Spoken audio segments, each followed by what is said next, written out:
এই বোনদের উপরে আক্রমণ করা হয়েছে, পেটে লাথি মারা হয়েছে, বুরকা ধরে টান দেওয়া হয়েছে, গুলিবিদ্ধ করা হয়েছে, পা ভাঙা হয়েছে। প্রত্যেকটির হিসাব আমরা ইঞ্জিনিয়ার তারেক রহমান থেকে বাংলাদেশে বুঝে নেব। ভোট ডাকাত তাদেরকে উন্মোচন করতে আমরা সক্ষম হয়েছি বাংলাদেশে। ওরা শুধু ভোট চুরি করে নাই, ডাকাতি করেছে। এখন সময় এসেছে শহীদ ওসমান হাদি ভাইয়ের হত্যাকাণ্ডের বিচার করতে হবে। ভোট ডাকাতির জন্য আমাদের জামাত ইসলামের এক ভাইকে খুন করা হয়েছিল। আমরা বলেছিলাম আমরা আবার আসবো, দ্বিগুণ হয়ে আসবো, এসেছে দ্বিগুণ হয়ে। আমাদের ভাইয়ের হত্যার বিচার বুঝে নিতে হবে। যারা বাংলাদেশে জনগণ 17 বছর অপেক্ষা করেছিল, আমাদের অধিকার ছিনিয়ে নিয়েছে, ভোট ডাকাতির মাধ্যমে ভাইদেরকে হত্যা করেছে। আসল মালিক তোমার মালিকের বিচারে আমরা বিচার রেখে গেলাম। তুমি তাদের দৃষ্টান্তমূলক শাস্তি বাংলার মাটিতে জনগণের সামনে করবে। আসসালামু আলাইকুম ওয়া রাহমাতুল্লাহি ওয়া বারাকাতুহু। প্রিয় দেশবাসী, সাংবাদিক ভাইরা, 11 দলীয় জোটের সম্মানিত নেতৃবৃন্দ, আমরা আল্লাহর কাছে শুকরিয়া জানাচ্ছি যে আল্লাহ তাআলা জনগণের সামনে যারা ভোট ডাকাত তাদেরকে উন্মোচন করতে আমরা সক্ষম হয়েছি বাংলাদেশে। ওরা শুধু ভোট চুরি করে নাই, ডাকাতি করেছে। আমাদের সুস্পষ্ট অনেকগুলো দাবি রয়েছে। আজকে নির্বাচনের পরে 11 দলীয় যে ঐক্য রয়েছে, আমরা জনগণের সামনে উপস্থিত হয়েছি। আমরা প্রথমত বলতে চাই, পার্লামেন্টে যে ভোট ডাকাতরা গিয়েছে, জনগণের সামনে আমরা বিরোধী দল হিসাবে হাজির হয়েছি। আমরা রাজপথে থাকবো, গড়ায় গন্ডায় ইঞ্চি ইঞ্চি করে জনগণের উপরে যারা ভোটের ইঞ্জিনিয়ারিং করেছে, ভোট ডাকাতি করেছে, নতুন ভাবে জুলুম চাপিয়ে দেবার চেষ্টা করছে, আমরা তাদের কাছ থেকে বুঝে নেব ইনশাআল্লাহ। আমি সংক্ষিপ্ত কথা বলবো।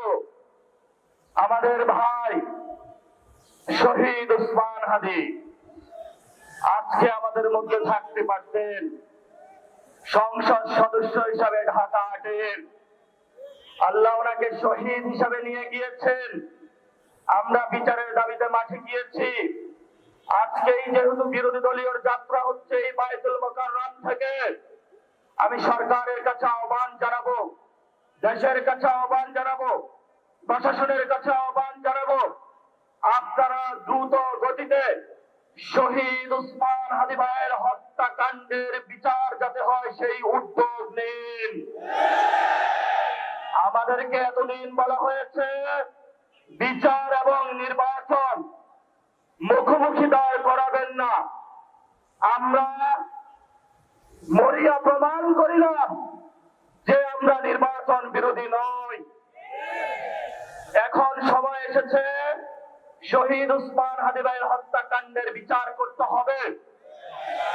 তৎকালীন সময়ে সংস্কারের নিয়ে বলা হয়েছিল, সংস্কার এবং নির্বাচন বিরোধী করার চেষ্টা চালানো হয়েছিল, ত্যাগ দেওয়া হয়েছিল, ওরা নির্বাচন চায় না। আমরা তোমাদের চোখে আঙ্গুল দিয়ে রেখেছি, আমরা বাংলাদেশে গণতন্ত্র চাই, তোমরা সব ভোট ডাকাতি করতে। এখন সময় এসেছে, কোন 9-6 চলবে না।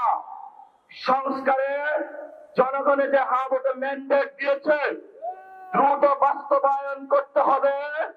সাথে সাথে বাংলাদেশে সন্ত্রাস, চাঁদাবাজি, দখলদারিত্ব বন্ধ করার উদ্যোগ নিতে হবে। এবং নির্বাচনের আগে আমরা বায়তুল মুকাররমে দাঁড়িয়ে একটি প্রটেস্ট করেছিলাম।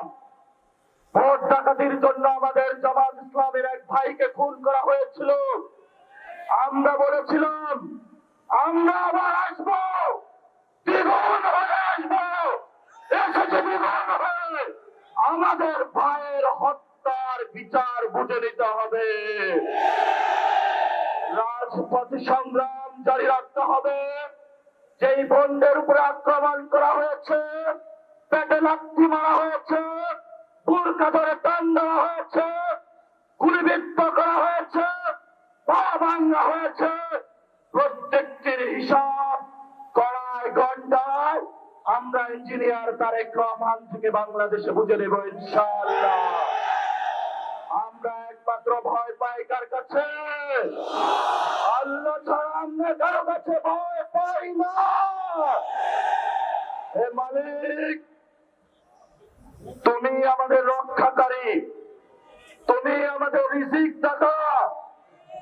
যারা এই বাংলাদেশের জনগণ 17 বছর অপেক্ষা করেছিল, আমাদের অধিকার ছিনিয়ে নিয়েছে, রক্তপাতের মাধ্যমে ভাইদেরকে হত্যা করেছে। আসেন মালিক, তোমার মালিকের বিচারে আমরা বিচার রেখে গেলাম। তুমি তাদের দৃষ্টান্তমূলক শাস্তি বাংলার মাটিতে জনগণের সামনে করবে। আমরা আজকে তোমার মসজিদের সামনে বিচার রেখে গেলাম। বাংলাদেশের মানুষ হতাশ হবেন না। লা তাহজান, ইন্নাল্লাহা মা'ানা। আল্লাহ আমাদের সাথে আছেন, শক্তিমান, ভয় নাই। চোখ করবো, আমরা ইনশাআল্লাহ দ্বিগুণ হয়ে পার্লামেন্টে যাব। সবাইকে আসসালাম, সবাই দোয়া রাখবেন। আসসালামু আলাইকুম ওয়া রাহমাতুল্লাহি ওয়া বারাকাতুহু।